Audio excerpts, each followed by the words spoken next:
ahead. We good to go? Yep. All right. I'm going to your phone up just to make it easier to hear you guys.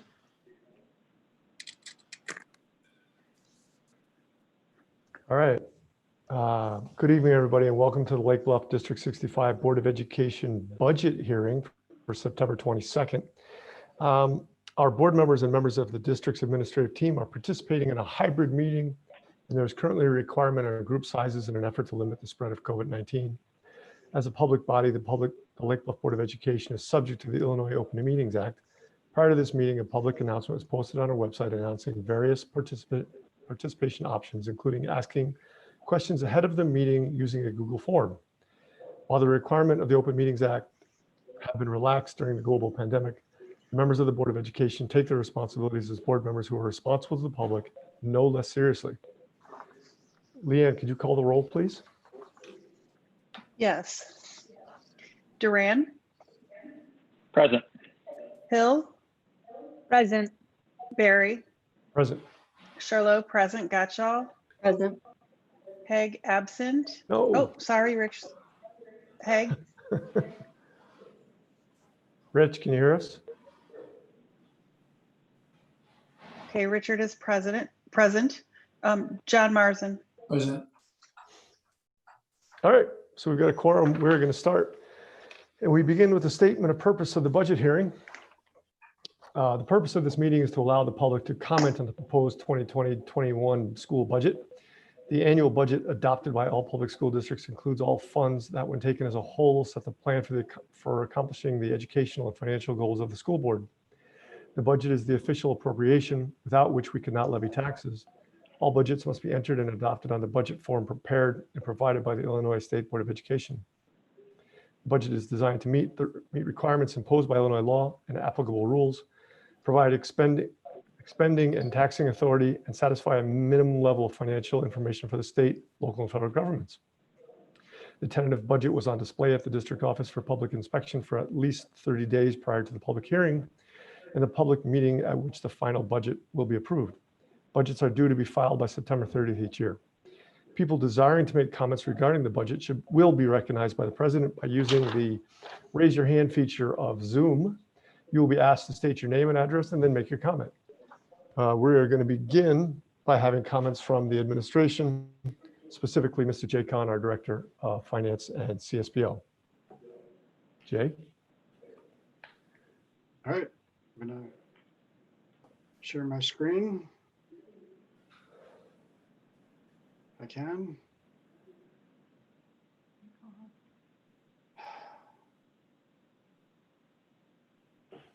Or not. You should be able to, your co-host.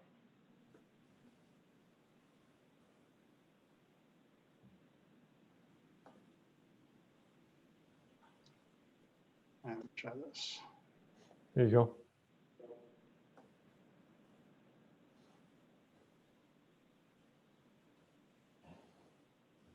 Which screen are you seeing? It's the lead 20. Go ahead. We can see 2 slides on your notes. Looks like we might be looking at presenter view.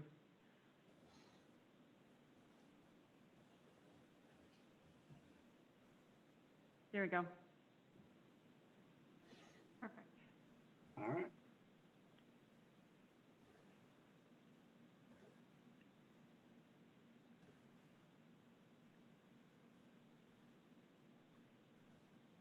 So tonight I'm going to take you through the 2020-21 budget hearing. We've presented a tentative budget in May, and then updated that budget in August, and it's been on file at the district office and in our website for public viewing. This is the final budget. We've made some changes since the original budget way back in May, but since what was presented in August, it's pretty much the same budget. So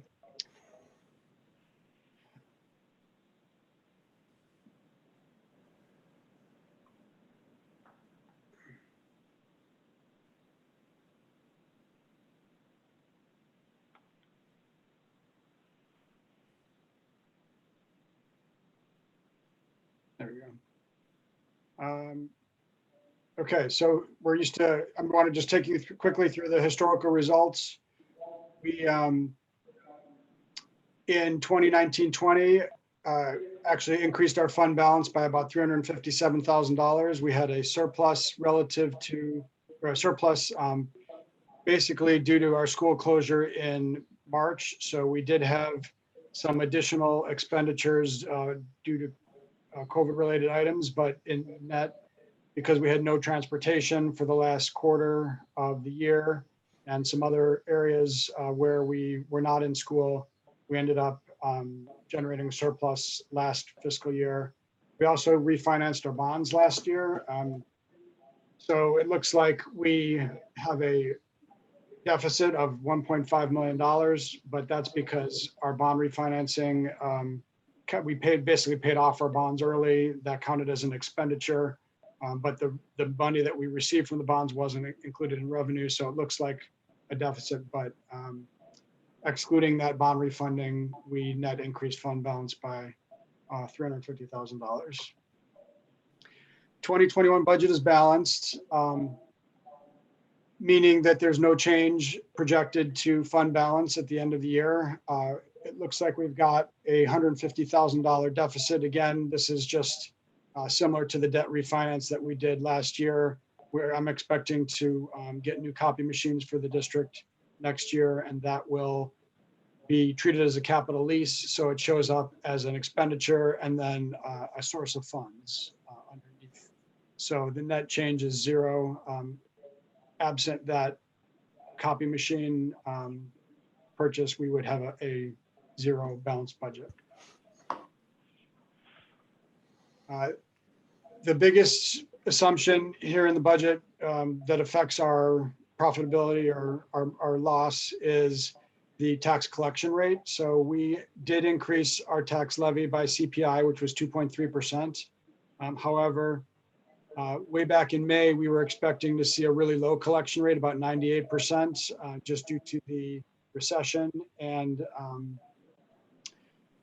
poor economic conditions. And so far, tax receipts have been very strong. We received over half of our taxes through August, which is our first installment. So we got most of our first installment plus some of the second installment a little bit early. And so I've still got about 99% collection rate in, which is $90,000 less than I typically assume, which is I typically assume 99.5%, but I'm being conservative in this case, and so there's still a little bit of cushion in our revenue projections. The revenue budget, we're expecting flat revenue. So as I said, with the tax collection rate impact, we are still going to see about a 1.3% increase in tax revenue, or $225,000. And then we will also be receiving a $250,000 settlement from litigation with Country Mutual Insurance Company over some prior claims. So those are both included in the budget. And then those increases are basically offset by a reduction in interest income. Interest rates are extremely low, as well as student fee revenue and food service revenue. And so we're seeing a net zero for revenue.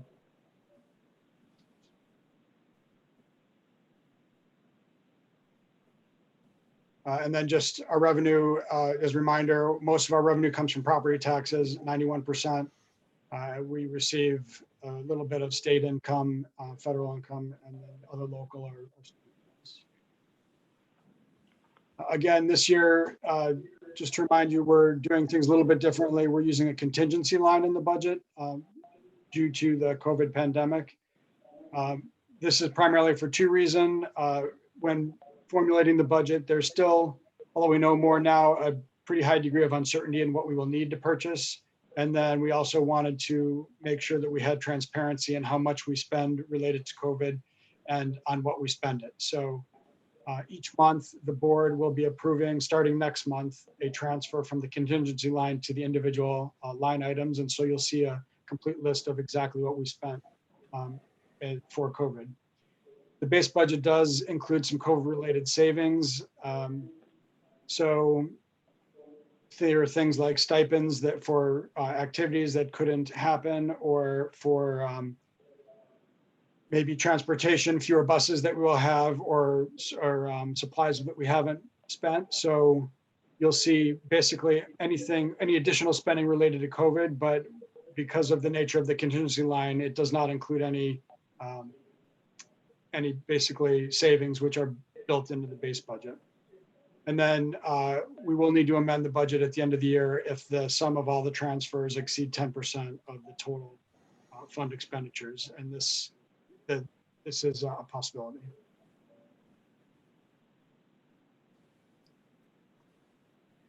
The contingency line in our budget is $300,000 for this year. That's my estimate of what we will need to spend related to COVID. And it breaks down as follows. The PPE, we're talking about cleaning supplies, tents, plexiglass barriers, signage to keep people apart. For technology or for staffing, we are anticipating a health aide or nursing support, or potentially additional in-classroom facilitator support. For technology, a lot of software. So the software to do meetings like this, Zoom software, software for self-screening, and for remote learning. Supplies include supplies for nurses and contact tracing, classroom supplies, additional supplies for remote learning, and supplies to make sure that each student has their own set of supplies so they're not sharing. And then food service, we'll see a small increase due to the need for individual meal containers and plasticware, and then the equipment to distribute the food, things like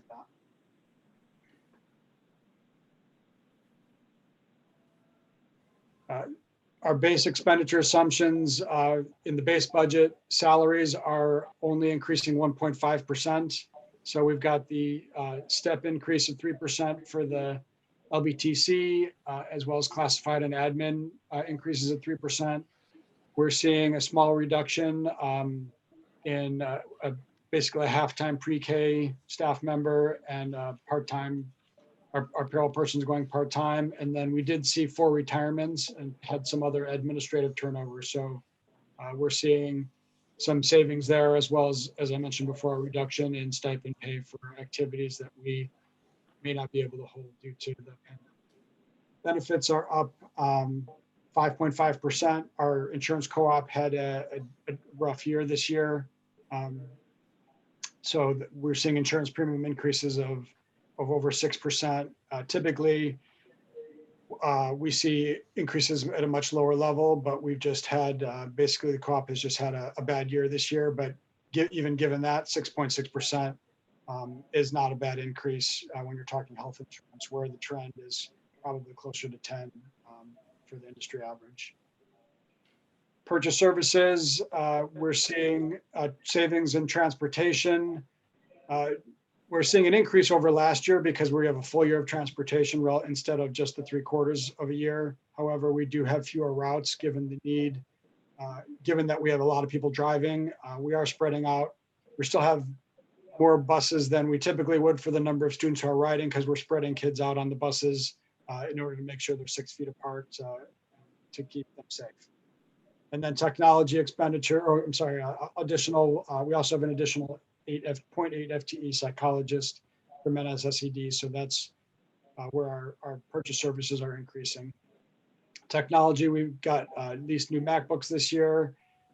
And we actually are receiving finally our new Chromebooks for 5th and 6th grade. So those are coming in. We've been operating without our new Chromebooks for the start of school, and we're very excited to be getting those delivered tomorrow, in fact. And then we purchased additional iPads for 1st grade and special ed. Jay, before you move on, the Sure. NSSED school psychologist is a 1.0, correct? It's a 1.0. We had a 0.2 FTE last year, so this is a net increase of 0.8, but we are hiring a 1.0 psychologist. That's correct. Okay, thanks. And our special education outplacements are increasing from 6 to 8, so that is a change versus what we saw in August. We had 7 budgeted in August, so I've increased that to 8 to reflect an additional move-in for this year. And I've budgeted exactly the number of students that we have. So typically I like to budget an extra person just in case we have additional move-ins throughout the year. But we are pretty tight on our special ed outplacements this year. And then capital spending, we're taking a break on capital spending in terms of our big projects. We were going to purchase a lot of furniture this year. That was delayed just given the budget uncertainty and then also the need to rearrange our classroom in a different way. And we are continuing to do the needed technology infrastructure capital spending. So there is a somewhat normal or a lower level of capital spending, but it's not zero because we do have some items that we still need to address.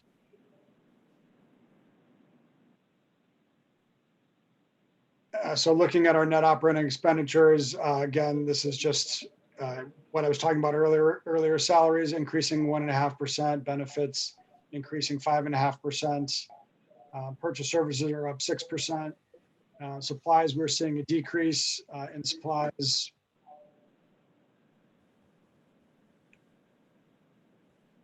But it's a small dollar amount. It's just due to the size of the budget. And then capital spending is also down in operating expenditures a little bit relative to last year.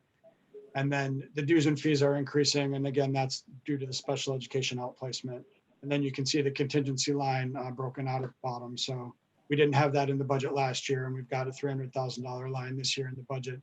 And as I said, that will be moved into the individual line items over the course of the year. And then just as a look by fund, our ed fund is increasing 4.5%. Operations and maintenance going up slightly, almost flat. Transportation is going up 5.6%. And again, that's due to the overlap of 3/4 of the year last year. And then IMRF Social Security Fund is going up about $45,000, and that's really just in line with salaries. And then debt service is budgeted as scheduled. And again, you can see the drop in capital projects as we've canceled our big capital projects for the year. As a share of spending, salaries and benefits of total spending are about 2/3 of our total spending. Purchase services are another 13%. So over 3/4 of our spending is on people, on services. We're a very personnel intensive business. And then you can see supplies and capital are very small, about 5% spending. And then debt service, it makes up the last 10% of our spending. Just a quick look at our debt service schedule. You can see it's pretty flat out through 2029. This drop out in 2029 is due to our recent bond refunding. We're saving over the life of those bonds about $500,000, about $400,000 over the last 8 years of those bonds. And then when those are paid off, our debt service drops down. And the only remaining bonds were the non-referendum bonds that we used to fund the renovation of the middle school. Taking a look at our fund balance projection at the end of the year. So we're starting the year with an operating fund balance of $6.4 million. We're projected to end the year, with a total of $6.7 million. We're projecting to end the year at 6.4 in operating funds, and that represents 36% of our expenditure budget, which is within our 30 to 50% operating fund policy. So we're looking at a balanced budget, and we still have a healthy fund balance should we need it for unplanned emergencies. And that's really the budget. So if there are any other questions? I have one question, Jay. Sure. During the last board meeting, Wright recommended some alternatives for us in the Yes. proposals. Have we made any provisions for that potential? Thank you for reminding me. I did intend to talk about that. I've not put it in this budget. Dr. Leale and I spoke, and we met with White again, and I think we need to do more research. There's So I didn't put it in the budget now. As I said earlier, we probably will need to amend the budget at the end of the year. So if we do determine that a large capital expenditure of that nature is in the district's best interest, we would bring it to the board and we could still approve it at the board level and amend the budget to accommodate it. So just felt that at this time, there were too many unanswered questions and we wanted not to rush into it, but to take more time and be thoughtful about an investment of that size. Makes sense. Any I other have a que- Go ahead. Jay, the 6.6% increase in benefits, I don't recall it being that high in past years. Is that an outlier or is that typical? Yeah, that is an outlier. So as I said, we're in a cooperative and with 35 other districts and it's a big pool. So the experience of all of the districts impacts our not just our experience, impacts our renewal rate. So we basically, everybody contributes what we expect to spend to cover our insurance claims. And then we pay the claims out of that pot. And then, at the end of the year, we look at how we did and project what we think we're going to spend the next year. And then they set the increases or decreases based on that at an average level for the co-op. And then based on individual districts' experience, we add or subtract from that difference. So 2 years ago, the district actually had horrible experience. And if we were on our own, we would have seen a really significant increase, probably 10, 15%.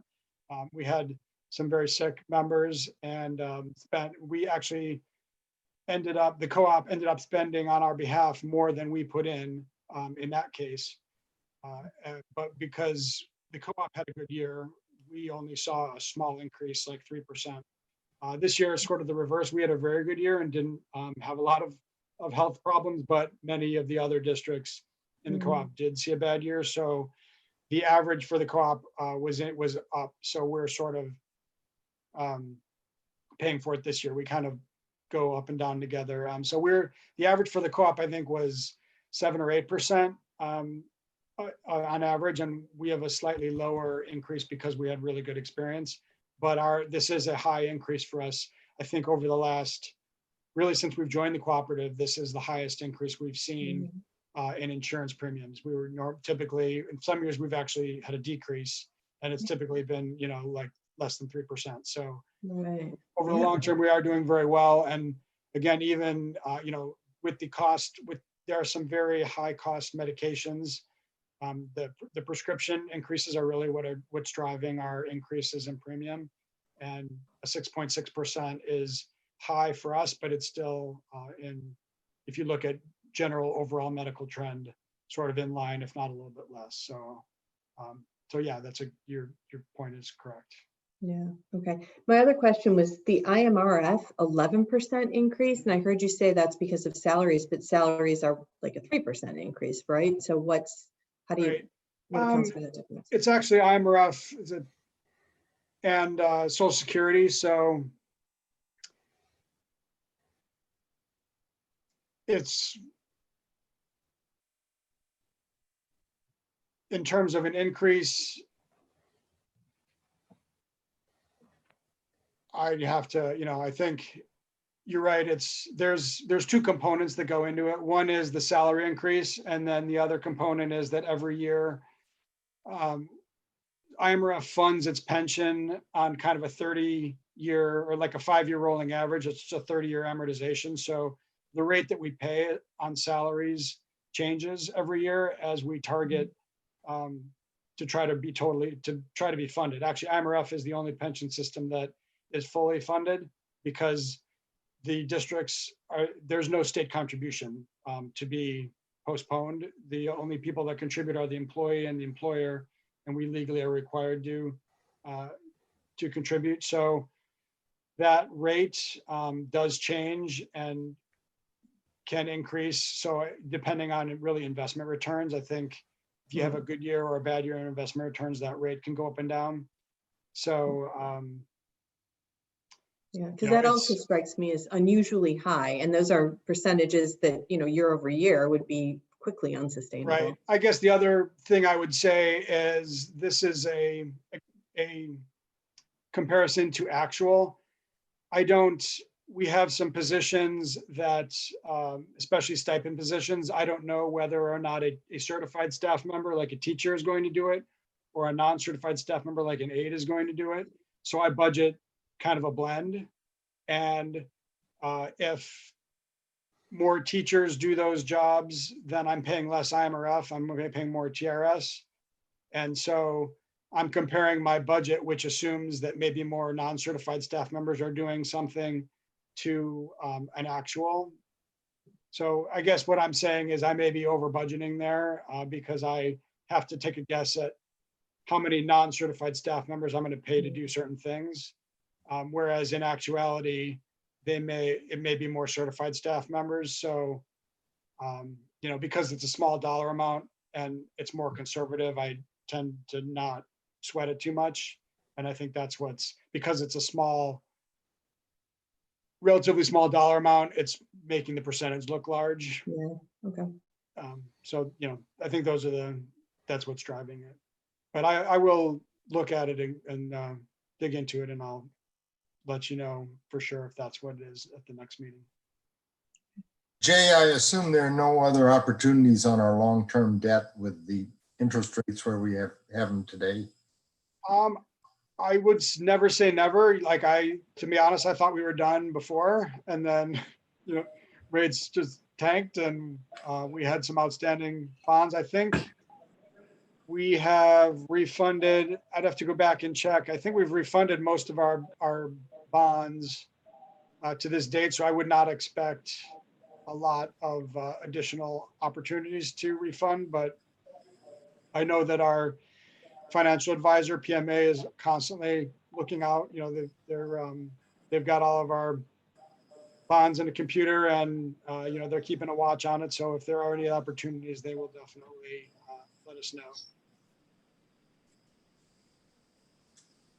But yeah, we've refined it. We've saved over probably $4.5 million in interest, you know, over the last, but since I've been with the district and all of the refundings that we've done. So, you know, we've done a lot of good things, and there's not a lot left to go, but we're keeping an eye out. Just looking. Yeah. Rich, it looks like you only need to stay on the board 2.5 more terms to realize the benefits of that refinancing. So you're good. Just stick around. Any other questions for Jay? The only thing I would say is we had a long discussion about IMRF, and I think there's probably potentially people who might watch this who are not knowing what that is. And it's the retirement fund for our employees who are not teachers, correct? Our administrators like yourself and our other employees. Right. Any staff member that has a teaching license or an administrative license is in the teacher's retirement system. Yeah. Otherwise, you're in the Illinois Municipal Retirement Fund. Right. And so it's both that, as well as all the Social Security and Medicare gets paid from that fund as well. So to Julie's point, it should really go up and down with salaries, but the mix of the different people who are doing the jobs can impact the number. And I'm sure that I was budgeting conservatively because I don't want to, the money that you levy for that fund, you're not allowed to spend it on anything else. You can only use it to pay pensions or Medicare and Social Security. So if you don't want to run a deficit there, and so I'm sure I budgeted a mix that would be more conservative and would probably have fewer non-certified people in those roles. My only other comment would be that just for anybody else who's paying attention, that there's a really well-written narrative in memo form in our regular board packet for tonight's meeting that is also available online if people are interested in looking at that. They can also see the genesis of this budget if they were to review the prior 3 or 4 or 5 meetings where it's been introduced to us over and over and over again. We've had other discussions. So, and this will also be posted on the website. Yeah. Okay, not hearing any other questions or comments from the board. I'm going to double check. I didn't think we had anybody in our waiting room to ask a live question. Shelley, did we have any questions that were written and sent in about the budget? No? Nothing. Nope. Okay.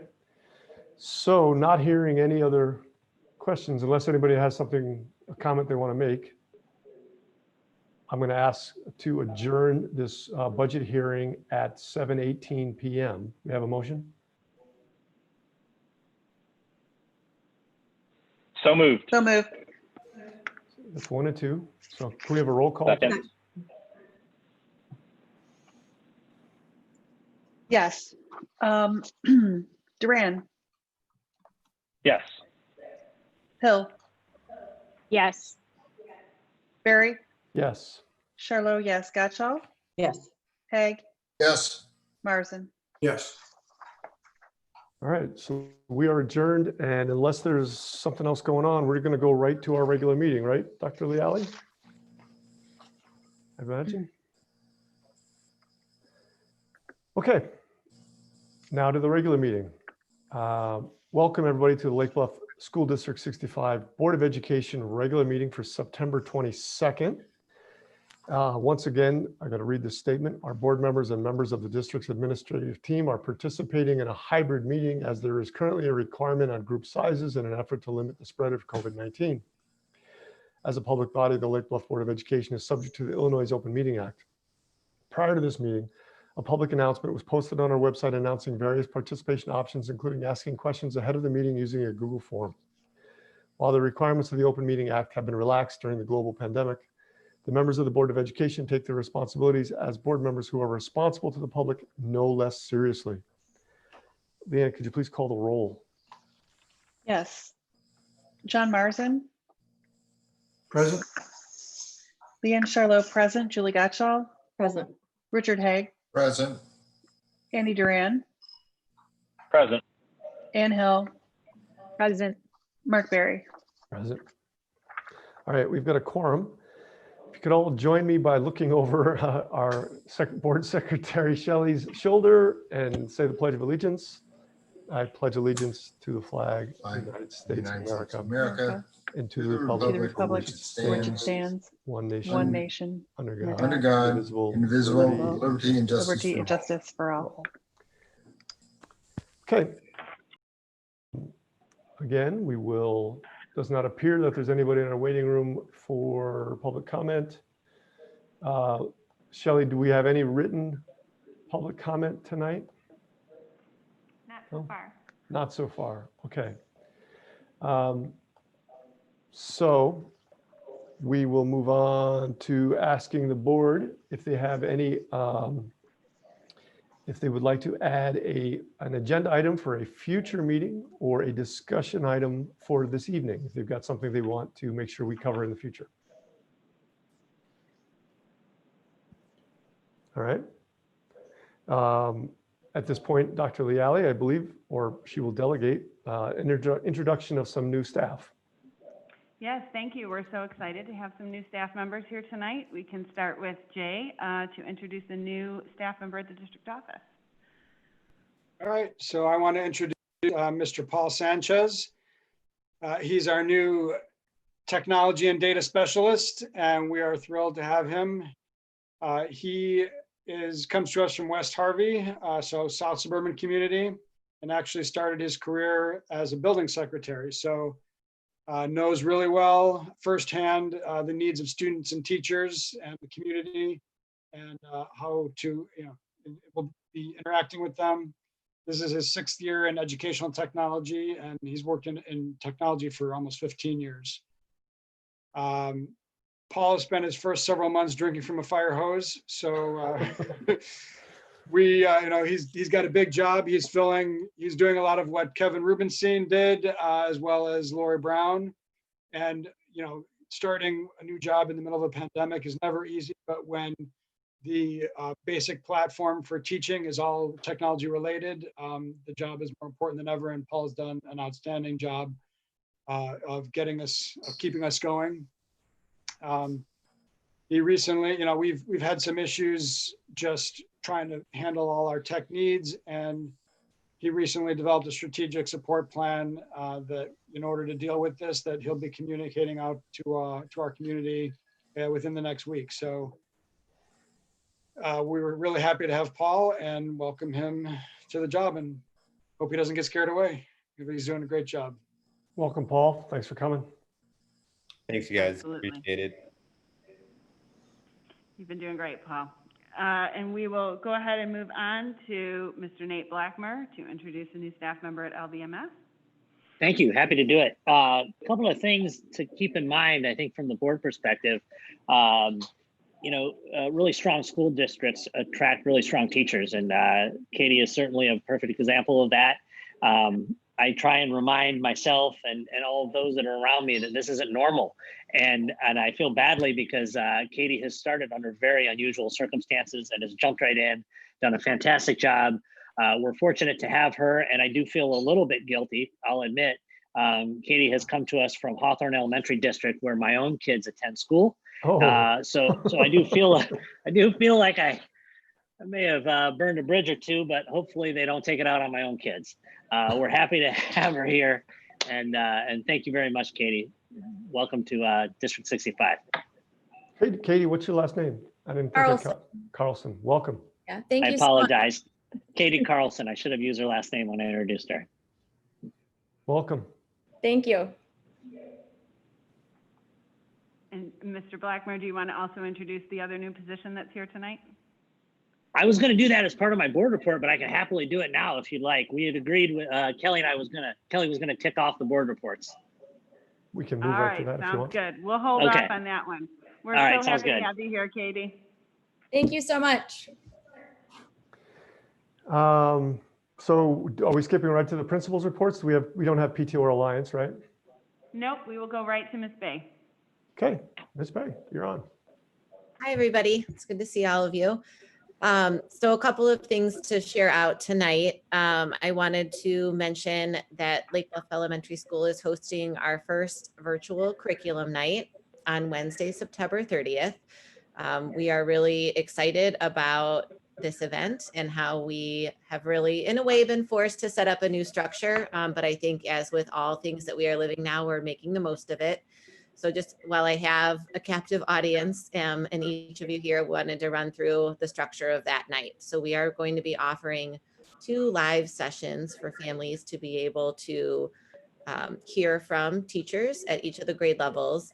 The first session is going to include an introduction from Dr. Layali, Tracy Rorick, and myself to launch the night and share important information that we think will overarch the evening and bring forward topics that we think parents will be interested in hearing about. That will be followed by a 20-minute presentation from teachers. The second session will include a 20-minute presentation from the grade level teachers for families to log on to. And we're also going to have an opportunity for our specials teams to be available via Zoom for parents to check in if that is something that they are interested in doing. More information from classroom teachers will come to parents so that they know where to go to log into Zoom, and we'll have all of that information at the ready. So we really hope that parents can attend. We're looking forward to the opportunity for parents to get to know their teacher and to learn more about teaching and learning Lake Bluff Elementary School. I also just wanted to take a couple minutes to acknowledge and thank the board and the community for all of their support during this time. I think that we're all living in a brand new landscape and brand new territory. And we know that there are lots of things that we've lived and have adjusted, and we're making the most of each situation. And I just want to acknowledge the thoughtful emails, compliments, questions, wonders, feedback, all of the things that parents are sending our way.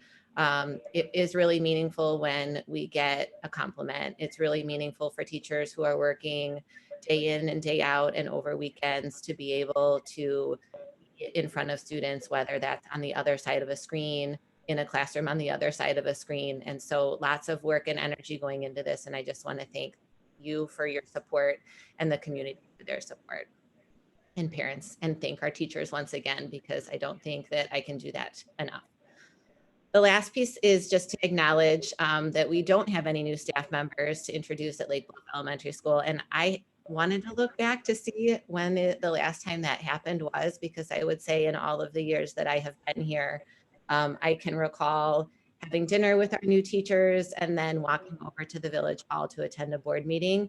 And so I would like to think that that goes a little bit to Nate's comment that we get good teachers that seek to fill vacancies, and we retain our teachers. And so I do want to first and foremost acknowledge that all of the talent in our schools.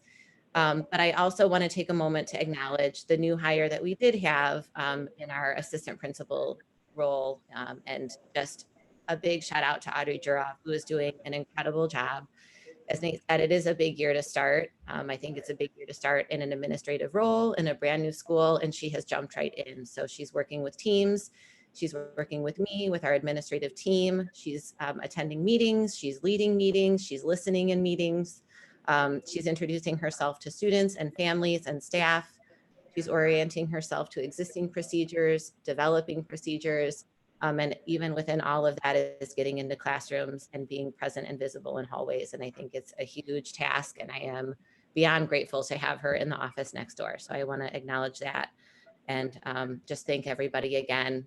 We do have a teacher that shifted to kindergarten too. She's transitioning really well, and I think that that's exciting for students to see that familiar face. So that is the end of my report, unless there are any questions. Who is the assistant again? You mentioned? Yeah, her, the assistant principal here at Lake Bluff Elementary School, her name is Audrey Jurov. She joined us, I think, in our July board meeting where her adorable family was all with her. They were, I think, around their kitchen table when we were able to approve her contract and introduce her. Thanks, Kelly. Yeah, thanks, Kelly. Thanks to everyone for all their efforts. Mr. Blackmer, do you have something to add? I do. Happy to chime in. I'll start off with curriculum night at LBMS. That's the planning for that is underway. That's going to be October 1st for us. One of the things to note is that we're working to have kind of a 3-in-1 curriculum night, beginning at 6:30 with our sixth grade families, and then 7 o'clock for our 7th grade families, and 8 o'clock for our 8th grade families. We'll be providing more specific information via email to all of our parents at LBMS coming up shortly. That's going to also be done via Zoom. And the goal is to also not only broadcast it live on YouTube, but record it so that parents who might not be able to make it can review that information. And much like the middle school orientation that we did in August, beginning of August, we're going to have the Q&A open, and Mr. Jackson and I will be working to respond to questions as they come in and noting any questions that we might not have an answer for at that particular time, so we can follow up with parents. But we definitely want to make an opportunity for parents to ask questions and get those answered. So we're looking forward to a slightly different curriculum night. I apologize. Parents have grown accustomed to moving through the building and meeting their teachers in the space where their students are attending class. And unfortunately, that just isn't going to be an option for us this year, but we do hope to make it meaningful and informative. We'll also be sharing with the parents the curriculum packets that have traditionally been sent home in advance. We'll work to get those out prior to curriculum night as well. So looking forward to a new and different scenario. I also, like Kelly, wanted to add on to the idea that we have an assistant principal who is new to that position specifically, not new to the building, but you certainly welcomed Mr. Jackson formally at the July meeting. I'm going to just go ahead and say publicly that without him, what we've accomplished so far certainly would not be possible. Joe jumps in and does things without even having to think twice about it. He knows the building, he knows our processes. I've discovered him finishing my own sentences from time to time, and actually I take that as a great compliment and appreciate every bit of it. So so thank you, Joe. I know the teachers have absolute faith in his ability to jump in and do the job, and in fact, hopefully he's not running me out of one of my own. I'm kidding. No, I'm kidding. Of course, Joe's done great, and we're happy to have him. And I want to thank the teachers for all of the hard work that they're engaged in and day out. They reach out to both of us, and we're working to delegate things and respond to things accordingly. I think the start of the year has gone very, very well. We know that the precautions that have been put into place are done for the safety of our kids and for our teachers that are in person with kids and working remotely with kids. I just want to wrap up my my report by thanking our students and our families for taking all of those precautions seriously. We want to continue to maintain that in-person option and hopefully extend upon it. And it really does rely upon everyone's ability to follow those procedures that we have. And just as I wrap it up, I want to thank Joe and thank Katie Carlson for being here. Typically, we don't keep you this long, so there'll be no offense taken if you need to log out. But unless there's any questions for me, thank you. Thank you to the board for supporting us as I've used the term exhilarating to describe the start of this year, and I'm going to keep reminding myself of that. It's been an exhilarating start to the school year. So thank you for your support. Thanks. We appreciate all you guys do. Any other questions for the principals? Okay. Anything from Tracy tonight? Yes, thank you, Mark. Hi, everyone. So during our reopening presentation in July, I had mentioned that in terms of special education, our guidance had not changed, even though schooling looks very different this year. So our student services team was charged with the task of meeting the minutes and services listed in individualized education plans as well as 504 plans. And I'm so very proud of our teams for collaborating with our families in order to meet these student needs and meet the obligations of these plans to the best of their abilities. When I've worked with our teams, we've really been able to align student IEPs to our plan now. And that was no easy feat for our student services team. There have been a few exceptions that we have worked with families to create some remote learning plans that are more individualized to our remote learning scenario here. This year, we also developed remote learning plans for students with 504 plans, which was a little bit different in the springtime. We didn't do that in the springtime, but in the fall, we felt that that was really important for our students. And so, like I said, that was an amazing task for our student services team. The next task for our student services team will be to look at our multi-tiered systems of support and work through some of our academic interventions and supports for students who are struggling in the general education environment, but don't necessarily have an IEP or 504 plan. So that'll be their next task. I also want to mention that the reason that we can provide all of those services in minutes to our students is because we've offered an extended day to our students who receive some of these supports. And I want to thank our teaching assistants, because without them and having them in that supervisory role during that early arrival time, we wouldn't be able to have as many students join us during that 90 minutes before the start of school in order for them to receive those services from their specialists that they work with. The next thing is I want to mention is our SEL app, our Bloom app. We took some time at the very beginning of the school year in order to roll out that app. And as of right now, we have most of our teachers using that app with our students. So that's a daily check-in where students can tell their teachers how they're feeling, whether or not they want to check in with an adult, and if they're ready to start their day. We had some technical glitches, just like with any new technology rollout, but LEAD has been very supportive in helping our teachers work through any of those glitches that may have come up throughout the rollout. We've received really positive feedback from our teachers, and they see great potential in using this app in order to stay connected with students, whether they're in person or remote.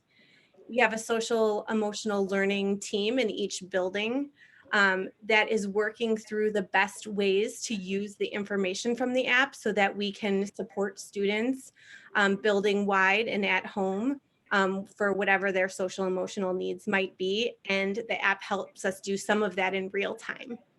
So a big thanks to our SEL teams as well. Questions for Tracy? Thank you. Appreciate what you do. Mr. Khan, anything to add today, or are you going to wait?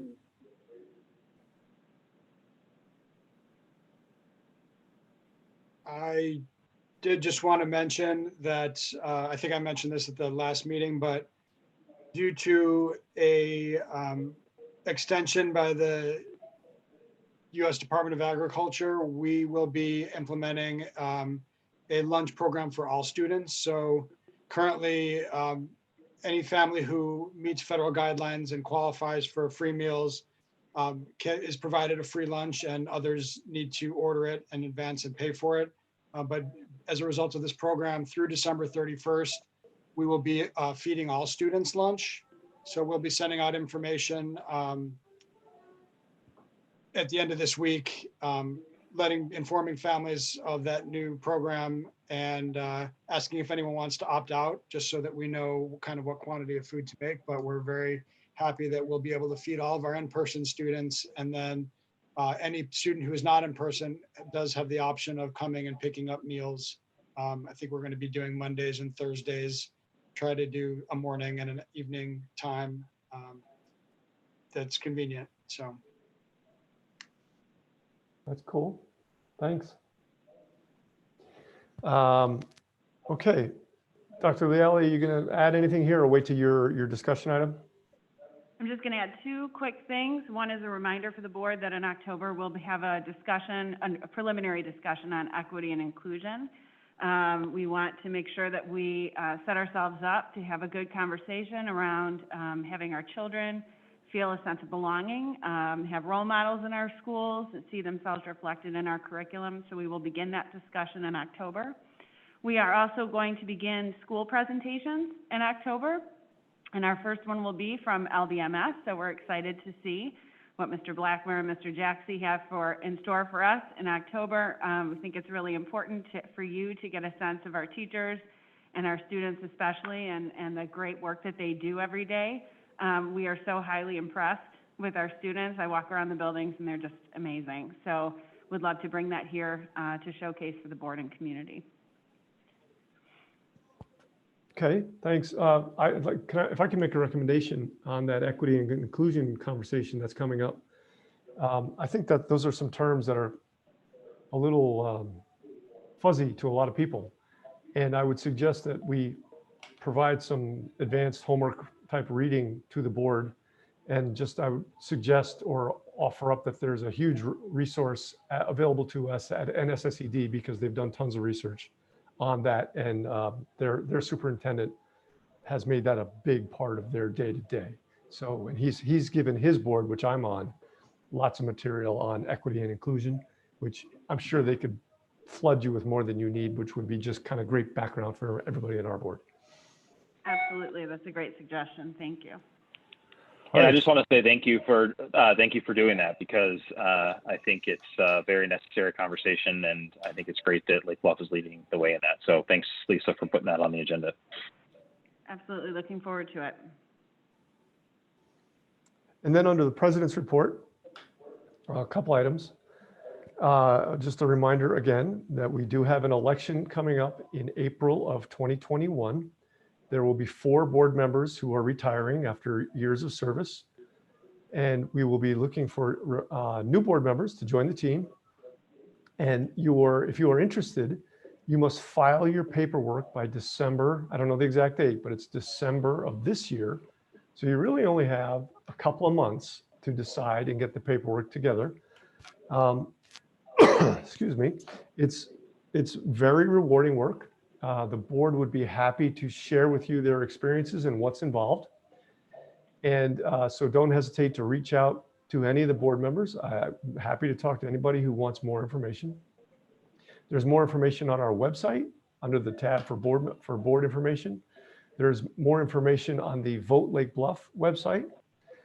And that brings me to another item, that Lake Bluff School District and Vote Lake Bluff will be co-hosting a Zoom meeting on October 21st at 6:30. More information will follow with links and such, where we will offer a candidate question and answer session for anybody interested in running for the board. We did this a couple of years ago live, but in person, but we'll do it by Zoom. and try to answer as many questions as we can for an hour with people who might be interested in running for board to give them a good sense for what is really going on. In preparation for that, I did send out a request a little while ago. If any of you guys have things that you could think of that you wish you had known before you were on the board that might be helpful to new board members, if you could jot them down and send me an email, that'd be really helpful, because we're putting together or Shelley's helping us put together this document, that if we don't have a lot of attendance, we'll at least be able to put together a video of a Q&A that anybody who's interested can watch that at any time. So we can always refer people to some question and answer about what it's like to be on the board. So regarding that, the last thing regarding that issue is I would love to have a volunteer of another board member to join us. I'm assuming it's going to be Dr. Leali and myself, and at least one more board member because I don't think it's fair to any incoming board member to hear just my perspective, because I'm sure that's skewed. But it would be good to have some balance and get some other people to have some input. So if anybody would like to volunteer for that, it's on October 21st. Please let me know, and we will, or Dr. Leali or Shelley, and we will keep you on the loop in terms of getting involved in that. And then finally, the last thing from my report is we do need to get moving on Dr. Leali's evaluation tool. Not the evaluation so much as the tool we're going to use for that evaluation. Every new superintendent deserves to help have a tool developed for him or her in a manner that they are comfortable with, along with working with their board on that. So I would like to ask for 2, if not 3 volunteers to work with Dr. Leali over the next month or so to put together a tool, an evaluation tool that we will then use to do her evaluation on an annual basis. We do need to also provide her some interim feedback prior to her official evaluation date that we do, I think, after the turn of the year. So hopefully a couple of you guys would like to raise your hand, a couple 3 would like to raise their hand and step into that. I would suggest that it might be a good idea that at least one of our board members who will continue on past next year be on that committee as well. I'll raise my hand, Mark. Thanks, Ann. Yeah, I can do that too, if you need somebody. Great. I just have a question. Obviously we've done this before. We have a standing form process that we used with Dr. Sophie. Are we starting from scratch? Are we just looking to tweak that, or is that to be determined? Well, I would remind everybody that everybody hated that form. Every time we did it, everybody was miserable. So I don't think we're starting from scratch. We can use whatever resources we want. I think Dr. Leali has some ideas of some things she can bring to the table as well. I've heard some rumors about perhaps a digital system for doing this. So the answer to your question, I think, is all the above. Yeah, I've been doing a little bit of research on my own and reaching out to colleagues, and I certainly want to build off of whatever was working for you in the past with Dr. Sophie, but perhaps just make it as easy as possible for folks to be able to see the standards and the goals within the framework, and then also be able to see any artifacts and things like that. So we can talk about that as a smaller committee. I'd be willing to work on it. I remember that the form that we have right now is really cumbersome. And part of the reason we still have it, or still had it at the end of Jean Sophie's tenure, was that once you get underway, it's kind of impossible to change the expectations that you're evaluating someone on. And so it just sort of had a snowball effect. It's a good time for us to look at it now. Yep. Well, that's great. So Ann, Andy, and Leanne, you guys can work together to schedule a meeting and get this thing going as soon as you can. Then we can discuss it at upcoming meetings. Thank you. Thanks. So that's President's report, and we're going to move on to our discussion items. And Dr. Leali will take us through the Return to Learn update. Sure. I'm going to do a quick update tonight. We are beginning sort of in the beginning of our 4th week. A day feels a lot longer than a day these days, but we are at the beginning of the 4th week. We are very proud and happy of how things are going. So proud of the administrative team. Every face I see on here has been working day and night. So we talk about everyone really working overtime. It's happening. And Michelle, I just want to acknowledge you as a leader of our teachers. Appreciate your partnership in this. It has been truly a collaborative effort between teachers and administrators to get this going off the ground and to keep us going. So I think I just want to make sure the administrative team acknowledges that partnership because it's truly very helpful and beneficial for our students and families. So before we go ahead and dive into some of the things that we'll be bringing to the remote or the Return to Learn task force next week, we've been meeting bi-weekly, and our next meeting is next Thursday at 9:30 in the morning. I just want to acknowledge that we have had our first positive COVID case in one of our schools. We are aware of 2 others that have not been to school or in contact, so we know that we have the virus in the community. We have had only to contact trace that 1 case, and we are happy to report that the system that we've set up in school is safe. We can't guarantee anything, but we have set up a very low risk environment for our students and staff in the fact that we have all of our students placed 6 feet apart. We have them wearing masks at all times. We have very little transitions between rooms. We have very little interaction between adults and children. And so we have been working with the health department to make sure that we are doing what we need to do with regard to this particular case and any others that are happening in the community. But I would just implore the community at this point, beginning our 4th week and having this be the reality for us, that we absolutely rely on you and we rely on the partnership between the community and the school to be able to continue to offer in-person learning.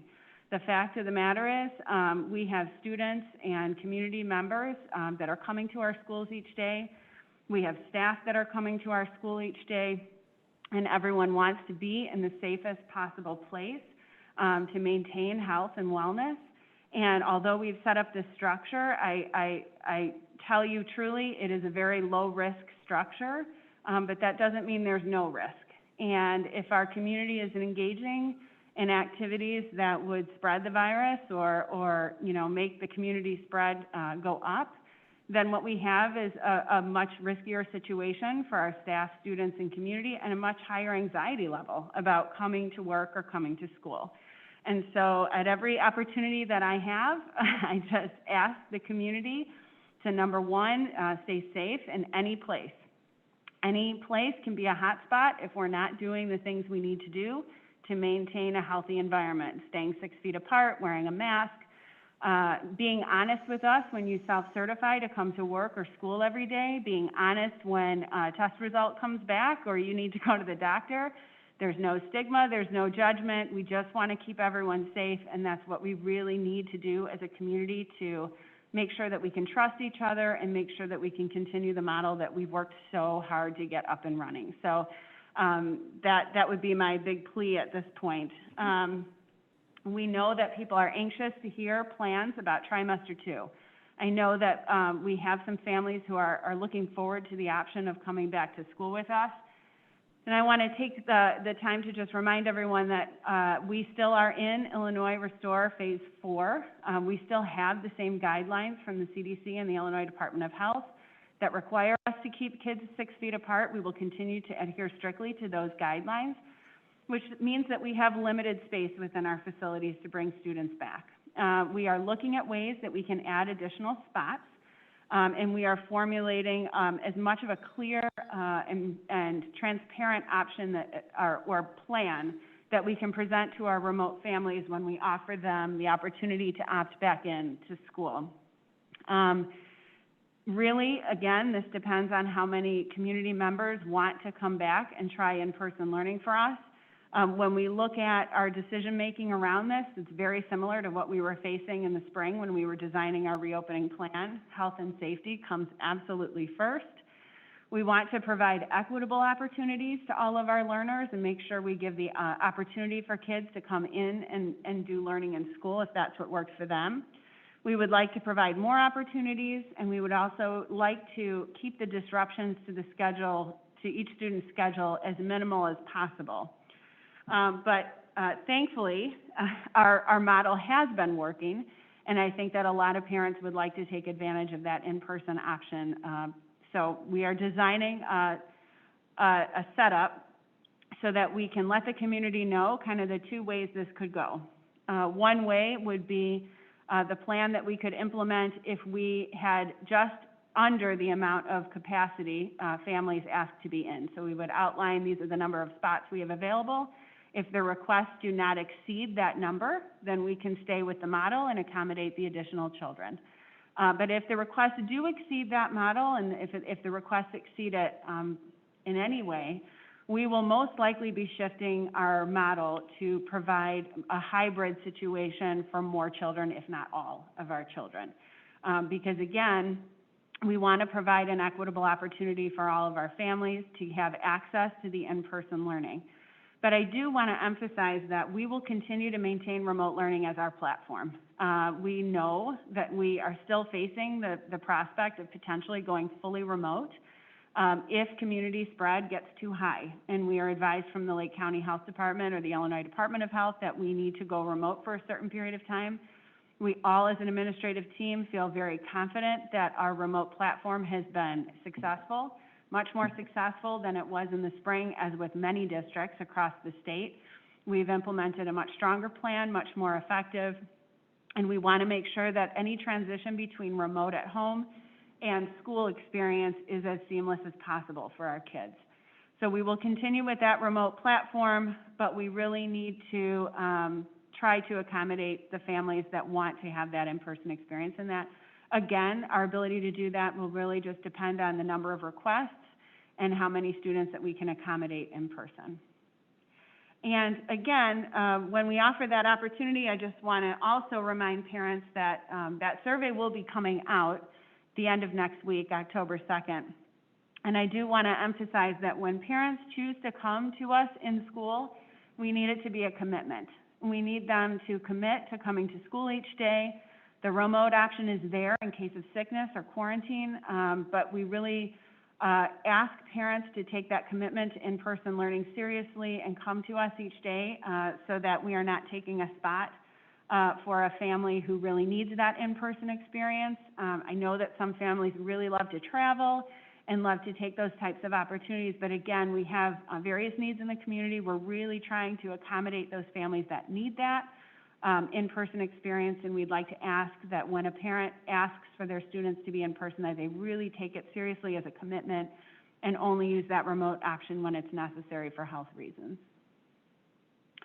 So that is where we are right now with our Return to Learn plan. Again, it's been quite a roller coaster. It's been a ton of work. It's been a ton of rethinking every single thing, just like everything else in life. You have to think double and triple about how you want to plan for things, but I am very, very proud of the work that we've done.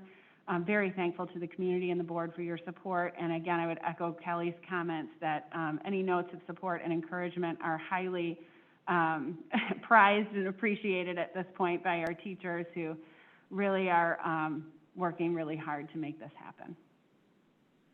With that, any questions? I do have one, and it goes back to your plea for families in the community to adhere to the guidelines so that we can keep school open. Is there anything we can do as a board to help you send that message? Because there's a lot of things happening in the community that just fact is that are not adhering to the guidance, and I wonder, is there messaging we can send? Is there something we can do as a board so it's not just coming from the administration? I'm just looking for some ideas. I know this has come up at Return to Learn too, and I just don't want to not, I want the community to know the board supports you and whatever message you're sending, because the way you just said that, Lisa, was great. The problem is, there's 2 attendees tonight and however many watch it. So if other people could hear that message, that would be great. I agree. And we have been following up with families when we've heard about things that are making other families nervous. We're very open and honest about that with families and trying, even though the conversations are a bit awkward, we are trying to have them so that people are aware that some of the things that are happening are making our other families nervous and kind of leading to a little bit of distrust and anxiety. So the bottom line is it really is up to each of us to take personal responsibility. In terms of what the board can do, I think sometimes those discussions, again, can be awkward and difficult. But if we wanted to include something in the board briefs, you know, something like that in terms of a reminder, I don't think that would hurt at all in terms of sending a message that this is just a really, as Nate referred to today, kind of a little bit of a house of cards situation. And we just want to make sure that we can keep all the legs standing and stable so that we can keep it going.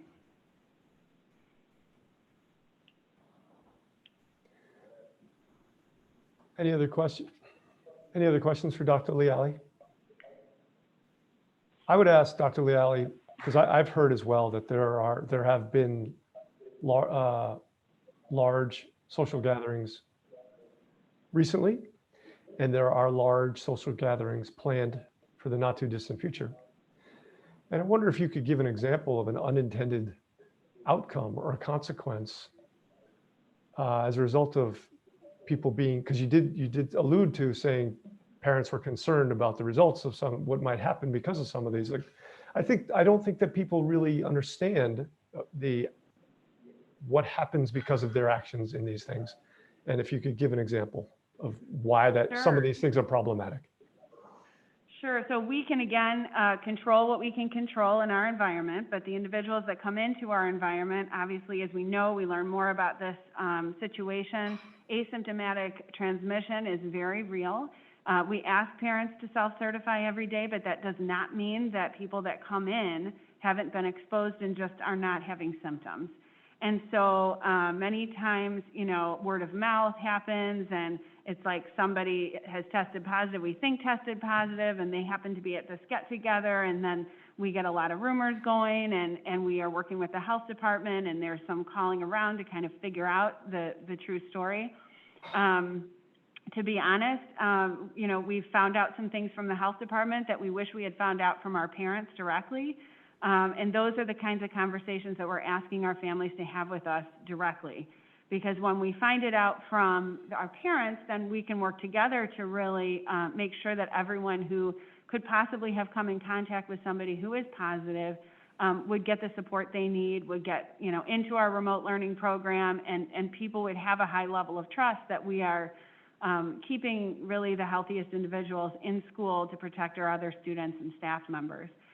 It's taking a lot of time. It's taking a lot of effort. I know that it's taking a lot, you know, Michelle's nodding her head. There's a lot of anxiety around it for our staff.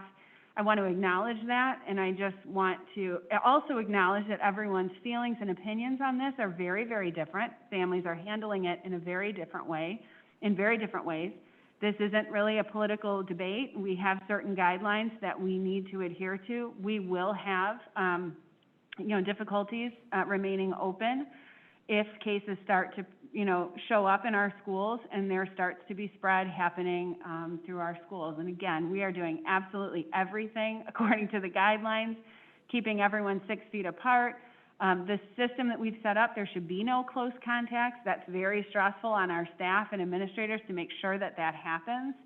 But again, we all want to get back to normal. We all want a situation where kids are interacting with teachers, where parents are able to bring their kids to school and get their work done and do their things that they need to do during the day. We want to be here as a community support.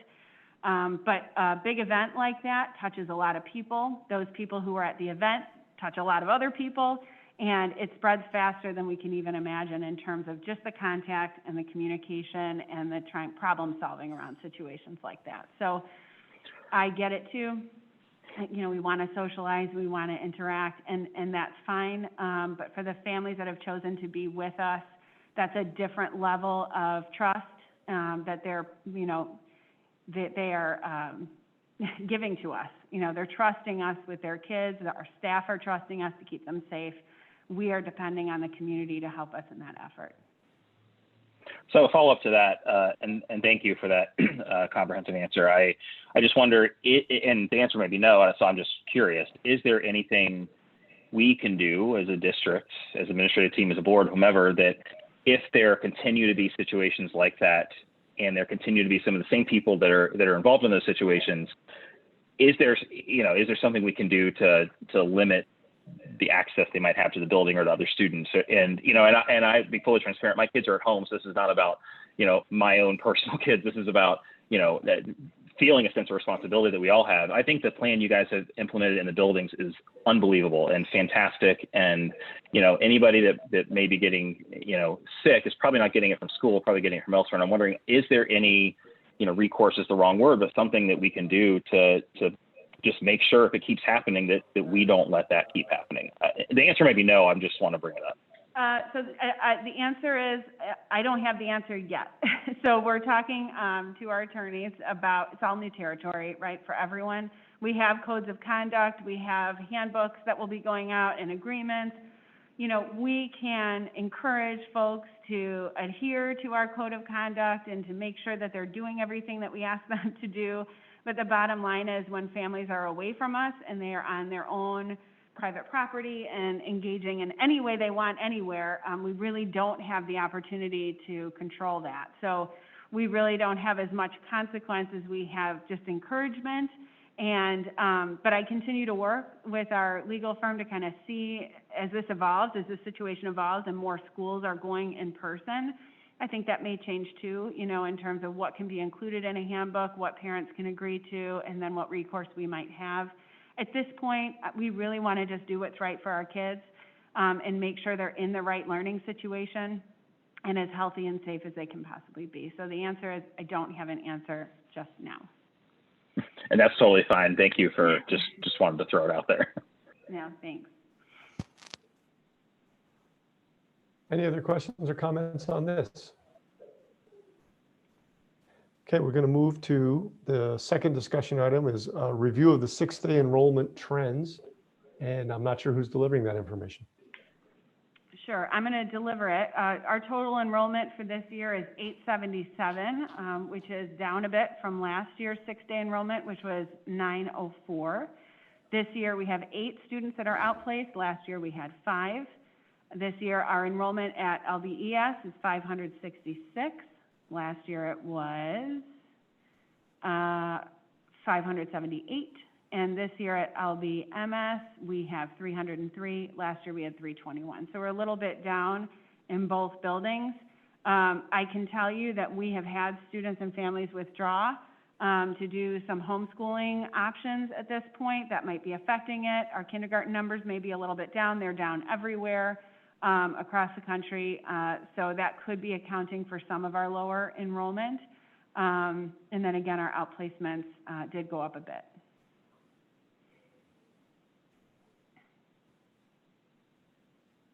But not enough to affect staffing in any significant way yet. It doesn't right now. As we are developing our plans for trimester 2, we may be coming to the board with some additional teaching assistants to support opening new classrooms and keeping students apart, but I don't believe we'll need any additional certified staff at this point, and we obviously didn't this year need any additional teachers. We had one that was replaced. Any other questions or comments for Dr. Leali? All right, we're going to move on to our action items. Get my notes together. So the next is the school calendar, and I did want to ask that we table that item until next month. We're working out a couple of issues on trimester dates and parent-teacher conferences. We just want to make sure we have it fully outlined before we bring it to the board for final approval. So the item B, is that item B? Yeah. All right, we'll table that.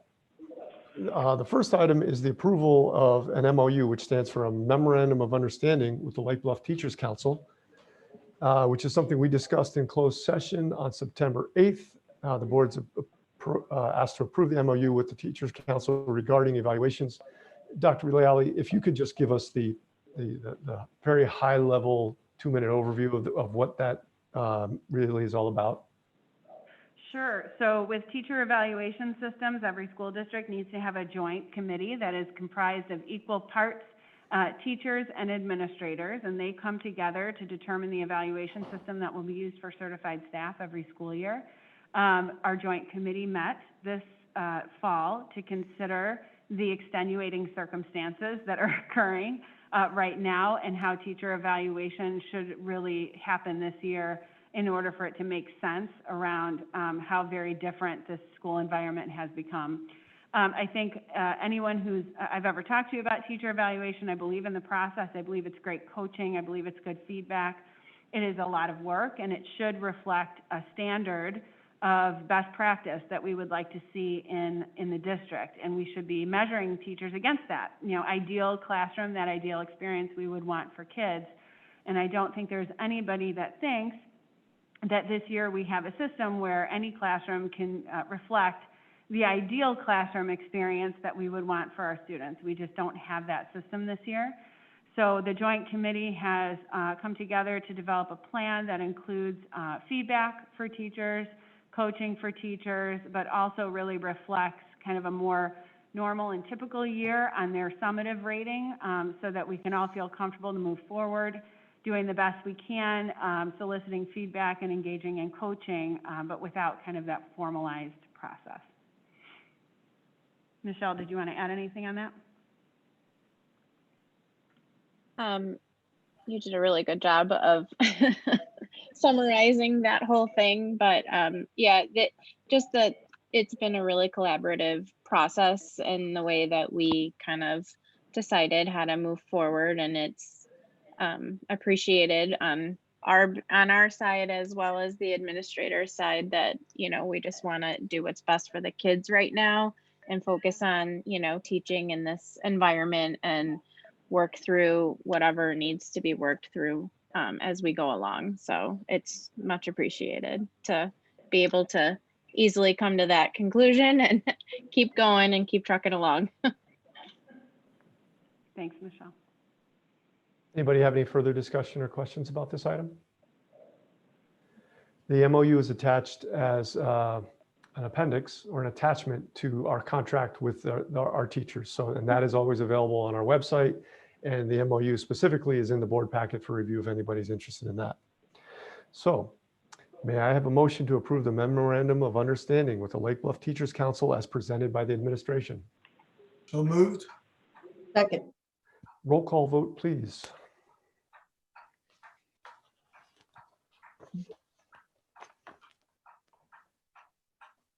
John Merzen, Yes. Leanne Charlo, yes. Julie Gottschall, Yes. Richard Haag, Yes. Andy Duran, Yes. Ann Hill, Yes. Mark Berry. Yes. The motion's passed. We're going to table item B on the calendar, and then we're going to move on to item C, the approval of the Lake Bluff Library Intergovernmental Agreement. As discussed at our September 8th meeting, the board is asked to approve this intergovernmental agreement. It's something we've been doing for 5 years now, I think, with the local library. Basically, right. It allows kids from outside the village, so our kids in Knollwood and unincorporated Lake County, to have access to the Lake Bluff Public Library to the same extent that our own kids in the schools do. We've worked it out with the library staff, and I think the total cost to the district is about $1,000. Any questions or comments or concerns about that? Not hearing any. May I have a motion to approve the Lake Bluff Library Intergovernmental Agreement as presented by the administration? So moved. So moved. Second.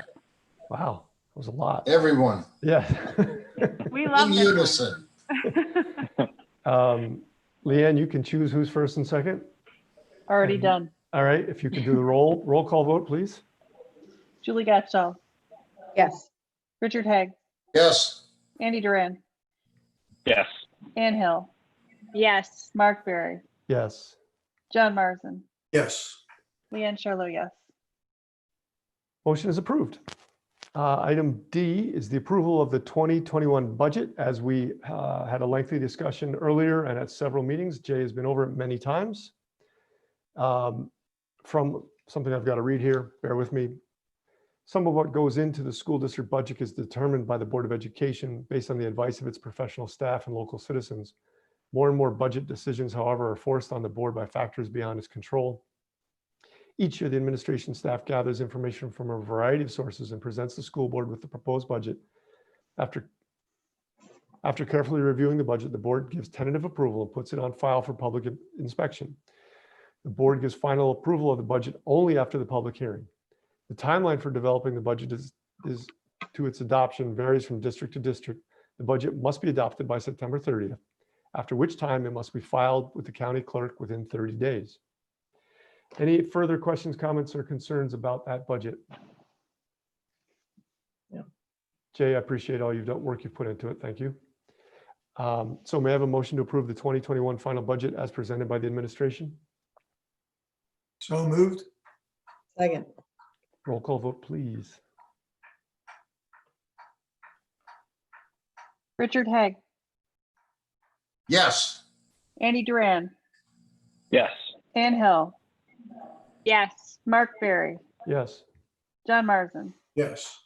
Leanne Charlo, yes, Julie Gatchall. Yes. The motion's approved. One final note on the budget is all of us are required to sign this. So I see in the agenda, you would like the board members to make arrangements to stop by the office and sign it. Is that how we're going to do this? So if you all could contact Shelley and work out a time to come and sign the budget, I would appreciate that.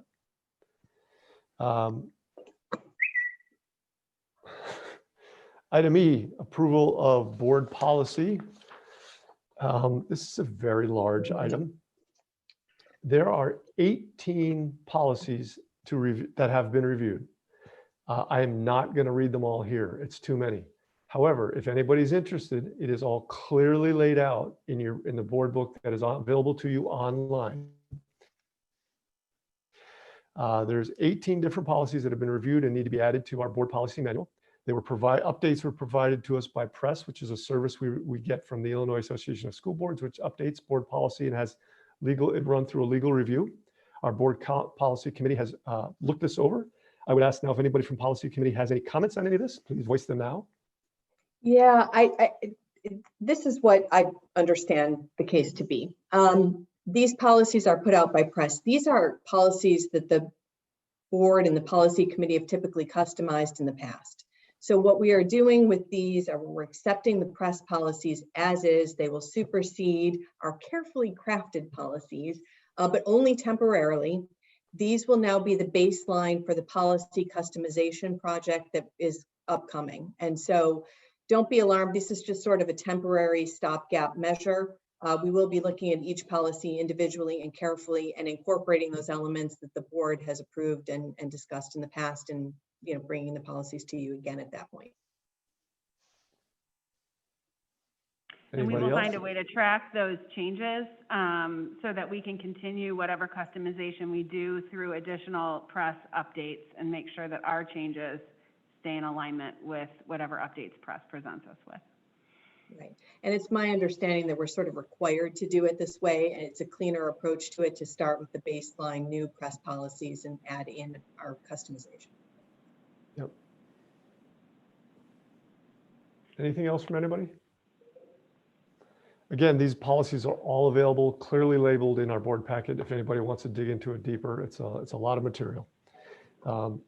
May I have a motion to approve the revisions to the board policies listed below and provided in the board packet as recommended by the Illinois Association of School Boards, our district attorney, and as presented by the administration? So moved. Second. Roll call vote, please. Andy Duran, Yes. Ann Hill, Yes. Mark Berry, Yes. John Marsden, Yes. Leanne Charlo, yes, Julie Gatchall, Yes. Richard Haig. Yes. All right, motion's approved. Our next item on action items is our personnel report. This month, the personnel report includes the following resignations of Michelle Marlowe, a teaching assistant from elementary school, effective September 4th. She resigned. Marcella Hobner, a TA from the elementary school, effective September 11th, transferring from 1 FTE to 0.5. The following non-licensed new hire, Jane Slobber, a teaching assistant at the middle school, effective 9/14. She's replacing Andrea DiCanio at a rate of $15 an hour. A non-licensed change of assignment, Marcella Hobner going from a 0.5 to a 0.5 FTE teaching assistant at the elementary school effective the 14th at a salary of $15.91 an hour. And then an FMLA request for Brandy McDonough, a teacher at the elementary school. Approximate effective date is 2/21 for 2/21/20. Would that be for next year? Should that be 21? 21. That should say 21. 2/21/21 for 12 weeks for an FMLA Act request. I noticed on our personnel report that we have a new column added for something called position control. I wonder if you guys could talk to us a little bit about that and explain what's going on there. Sure. That was a column added at the suggestion of a board member to make it more clear when we are adding positions versus just filling additional positions. I think it was, it's something that was not a big deal to do. And if it adds clarity, we were happy to do it.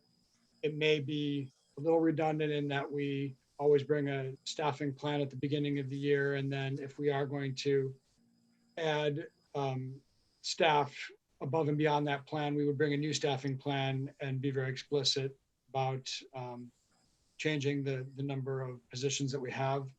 And then also on the form, we already sort of do we're hiring this person, they're replacing that person, which implies an even staffing level. But so this was something that was added just to provide a little bit more clarity on the number of positions. So the net result is, the net is that it's to provide clarity on the total FTE that we employ. Correct. Okay. All right. Any questions or comments about any of that? No, I think it looks good. I appreciate the change. Okay. So may I have a motion to approve the personnel report for September 22nd, 2020 as presented by the administration? So moved. So moved. Second. Roll call vote, please. Ann Hill, Yes. Mark Berry, Yes.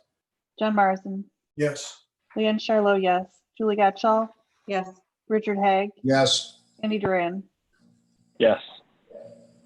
All right. Motion is approved. Our final action item for today is the consent agenda. The consent agenda this month includes the open session meeting minutes for August 25th, 2020 for the regular Board of Education meeting, the September 8th, 2020 Committee of the Whole meeting minutes, the closed session meeting minutes for the September 8th, 2020 Committee of the Whole meeting. It includes our treasurer's report, our impressed report, our bills report, and our P-card report. Would anybody on the board like any of that pulled out of the consent agenda for discussion individually? All right, so may I have a motion to approve the consent agenda for September 22nd, 2020 as presented by the administration? So moved. So moved. Second. Roll call vote, please. Mark Berry, Yes. John Marsden, Yes. Leanne Charlo, yes. Julie Gatchall, Yes. Richard Haig, Yes. Andy Duran, Yes. Ann Hill. Yes. All right, motion's approved. Next item, no more discussion, no more action items. We have always list our FOIA requests for the month. We have a log in the board packet that if anybody's interested, there's one new Freedom of Information Act request. It's a standard procurement kind of request. We get those all the time.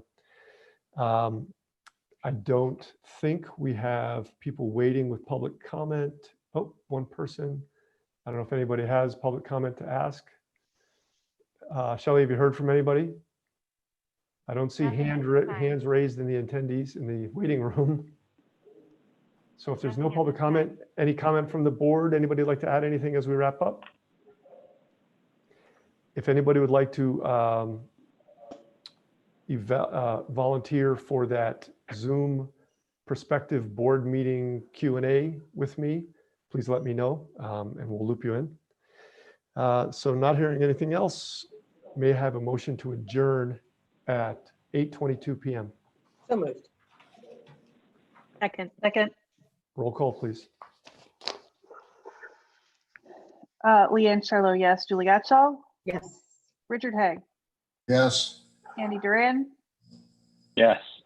Ann Hill, Yes. Mark Berry, Yes. John Marsden. Yes. All right, we are done. Thank you, everybody. Have a great night. Stay safe. Okay. You Thanks, too. guys. Thank you. Bye. Bye.